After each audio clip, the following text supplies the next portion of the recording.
എല്ലാവർക്കും നമസ്കാരം. പിങ്കി സ്റ്റേറസ് എന്ന നമ്മുടെ യൂട്യൂബ് ചാനലിലേക്ക് എല്ലാവർക്കും സ്വാഗതം. ഇന്നത്തെ വീഡിയോയിൽ നമ്മൾ കിച്ചൺ സിങ്ക് എങ്ങനെ നന്നായിട്ട് വൃത്തിയാക്കി എടുക്കാം എന്നാണ് നോക്കാൻ പോകുന്നത്. അപ്പോൾ സിങ്ക് എല്ലാവരും തന്നെ കഴുകുന്നതായിരിക്കും. ഡിഷ് വാഷോ അല്ലെങ്കിൽ ബേക്കിംഗ് സോഡയോ അങ്ങനെ എന്തെങ്കിലും ഉപയോഗിച്ച് നിങ്ങൾ ചിലപ്പോൾ സിങ്ക് കഴുകുന്നുണ്ടാവും നിത്യേന. പക്ഷേ എന്നാൽ പോലും സിങ്ക് ആഴ്ചയിലൊരിക്കൽ നന്നായിട്ട് വൃത്തിയാക്കേണ്ടത് അത്യാവശ്യമാണ്. കാരണം നമ്മൾ കാണാത്ത രീതിയിലുള്ള ബാക്ടീരിയാസ്, അഴുക്ക് കാര്യങ്ങളൊക്കെ സിങ്കിൽ പറ്റിപ്പിടിച്ചിട്ടുണ്ടാവും. അപ്പോൾ അതൊക്കെ എങ്ങനെ കളയാം നോക്കാം. അതിനായിട്ട് ഞാനിവിടെ കുറച്ച് വിനാഗിരി എടുത്തിട്ടുണ്ട്. ആ വിനാഗിരി നമ്മുടെ സിങ്കിൻ്റെ എല്ലാ ഭാഗത്തേക്കും ആവുന്ന രീതിയിൽ ഒന്ന് ഒഴിച്ചു കൊടുക്കുക. അപ്പോൾ വിനാഗിരി കുറച്ച് കൂടുതൽ ഒഴിക്കേണ്ടി വരും. അതിനുശേഷം നമുക്കിതിലേക്ക് കുറച്ച് ബേക്കിംഗ് സോഡ വിതറിയിടണം. അപ്പോൾ ബേക്കിംഗ് സോഡ എല്ലാവർക്കും അറിയാവുന്നതായിരിക്കും. സോഡാപ്പൊടി, അപ്പക്കാരം എന്നിങ്ങനെ എല്ലാ പേരിലും അറിയപ്പെടുന്ന ഇതാണ് ബേക്കിംഗ് സോഡ. അപ്പോൾ ഞാനിതിലേക്ക് കുറച്ച് ബേക്കിംഗ് സോഡ വിതറിയിട്ട് കൊടുക്കുന്നുണ്ട്. അതിനുശേഷം ഇത് കുറച്ച് സമയം ഒരു 10-15 മിനിറ്റ് റെസ്റ്റ് ചെയ്യാനായിട്ട് വെക്കുക. അപ്പോൾ ഒരു 10 മിനിറ്റ് റെസ്റ്റ് ചെയ്യുമ്പോൾ തന്നെ ഇതിലുള്ള അഴുക്കുകളൊക്കെ നന്നായിട്ട് ഇളകി വരുന്നത് നമുക്ക് അറിയാനായിട്ട് സാധിക്കും. അപ്പോൾ വിനാഗിരിയും ബേക്കിംഗ് സോഡയും കൂടി നന്നായിട്ട് പ്രവർത്തിച്ച അഴുക്കുകളൊക്കെ പോരും. അപ്പോൾ ഞാനിപ്പോൾ ഇവിടെ ഒരു സ്ക്രബ് എടുത്തിട്ടുണ്ട്. അപ്പോൾ ഇതുപോലത്തെ സ്ക്രബ് എടുക്കാനായിട്ട് പ്രത്യേകം ശ്രദ്ധിക്കുക. മെറ്റലിൻ്റെ അല്ലെങ്കിൽ സ്റ്റീലിൻ്റെ ഒന്നും സ്ക്രബ് എടുക്കരുത്. കാരണം അത് വെച്ച് നമ്മൾ സിങ്ക് ക്ലീൻ ചെയ്യുമ്പോൾ സിങ്കിൽ പോറലുകൾ വീഴും. അപ്പോൾ നമ്മുടെ സിങ്ക് ആകെ വൃത്തികേടാവും. മാത്രമല്ല അതിൽ ഭക്ഷണത്തിൻ്റെ അവശിഷ്ടങ്ങളൊക്കെ പറ്റിപ്പിടിച്ചിരിക്കാനും സാധ്യത കൂടുതലാണ്.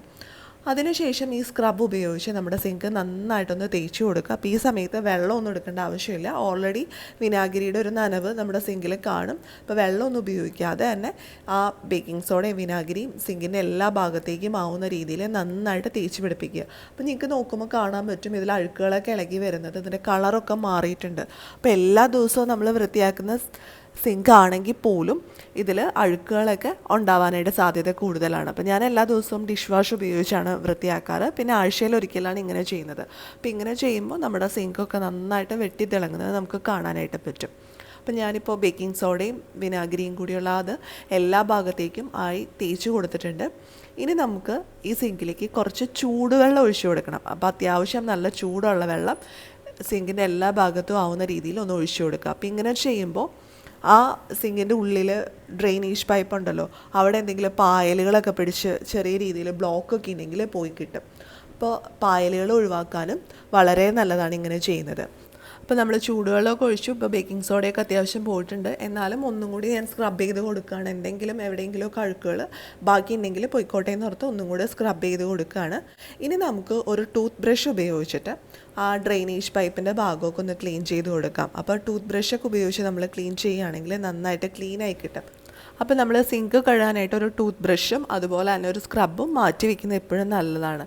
പിന്നെ ഞാൻ സിങ്കിൻ്റെ ആ ഒരു എഡ്ജിലൊക്കെ ഒന്ന് ടൂത്ത് ബ്രഷ് വെച്ചിട്ട് ഒന്ന് ബ്രഷ് ചെയ്ത് കൊടുത്തു. അപ്പോൾ അഴുക്കുകളൊക്കെ ഉണ്ടെങ്കിൽ നന്നായി പോയി കിട്ടും. അപ്പോൾ ഇത്രയേ ഉള്ളൂ. വളരെ സിമ്പിളായിട്ട് നമുക്ക് ചെയ്തെടുക്കാൻ പറ്റുന്ന ഒരു കാര്യമാണ്. അഴുക്കുകളൊക്കെ നന്നായി പോയും കിട്ടും. പിന്നെ നമ്മുടെ ടാപ്പും ഒന്ന് ക്ലീൻ ചെയ്തെടുക്കുക ഇതിനോടൊപ്പം തന്നെ. ഇപ്പോൾ ടാപ്പിലൊന്നും അധികം അഴുക്കുണ്ടാവില്ലല്ലോ, കാരണം നമ്മളെപ്പോഴും ക്ലീൻ ചെയ്യുന്ന ഒരു സ്ഥലമാണ്. സിങ്ക് പോലെ അധികം അഴുക്കുകളൊന്നും അവിടെ പിടിക്കാറില്ല. എന്നാലും ആ ഭാഗം കൂടി ഒന്ന് ക്ലീൻ ചെയ്തെടുക്കുക. അപ്പോൾ ഇതാ ഇത്രയേ ഉള്ളൂ. നമ്മുടെ സിങ്കൊക്കെ നന്നായിട്ട് ക്ലീൻ ആയിട്ടുണ്ട്. ഇപ്പോൾ നിങ്ങൾക്ക് നോക്കുമ്പോൾ ചെറിയൊരു വ്യത്യാസം കാണാൻ പറ്റും. ആദ്യം കുറച്ചും കൂടെ ഒരു ഡള്ളായിട്ടാണ് ഇരുന്നത്. ഇപ്പോൾ കുറച്ചും കൂടി ഒരു ഷൈനിങ് കിട്ടിയിട്ടുണ്ട്. പിന്നെ എൻ്റെ ഈ സിങ്ക് ഒത്തിരി പഴയ സിങ്കാണ്. ഞങ്ങൾ റെൻറ്റിനാണ് താമസിക്കുന്നത്. അപ്പോൾ പല ആളുകൾ ഉപയോഗിച്ചിരുന്ന സിങ്കാണ്. അപ്പോൾ നമ്മൾ എത്രയും വൃത്തിയാക്കിയാലും ഇത്രയും വൃത്തിയാക്കി ഇതിന് കിട്ടുള്ളൂ. അപ്പോൾ നിങ്ങളുടെ വീട്ടിലെ പുതിയ സിങ്കൊക്കെ ആണെങ്കിൽ ഇതുപോലെ ആഴ്ചയിൽ ഒരിക്കലൊക്കെ ക്ലീൻ ചെയ്യുകയാണെങ്കിൽ സിങ്കിന് തിളക്കമൊന്നും നഷ്ടപ്പെടാതെ കാലങ്ങളോളം നമുക്ക് സംരക്ഷിക്കാനായിട്ട് സാധിക്കും. പിന്നെ നിങ്ങളുടെ വിനാഗിരി ഇല്ലെങ്കിൽ അതിന് പകരമായിട്ട് നാരങ്ങ ഉപയോഗിച്ചാലും മതിയാകും. അപ്പോൾ ഇന്നത്തെ ഈ വീഡിയോ നിങ്ങൾക്ക് എല്ലാവർക്കും യൂസ്ഫുൾ ആയിട്ടുണ്ടാവുമെന്ന് പ്രതീക്ഷിക്കുന്നു. വീഡിയോ ഇഷ്ടമായാൽ ലൈക്ക് ചെയ്യാനും ഷെയർ ചെയ്യാനും മറക്കരുത്. അതുപോലെ നിങ്ങളുടെ അഭിപ്രായങ്ങളും നിർദ്ദേശങ്ങളും താഴെ കമൻറ്റ് ബോക്സിൽ പറയാനും മറക്കരുത്. ഇനി നമുക്ക് പുതിയ മറ്റൊരു വീഡിയോ ആയിട്ട് വീണ്ടും കാണാം.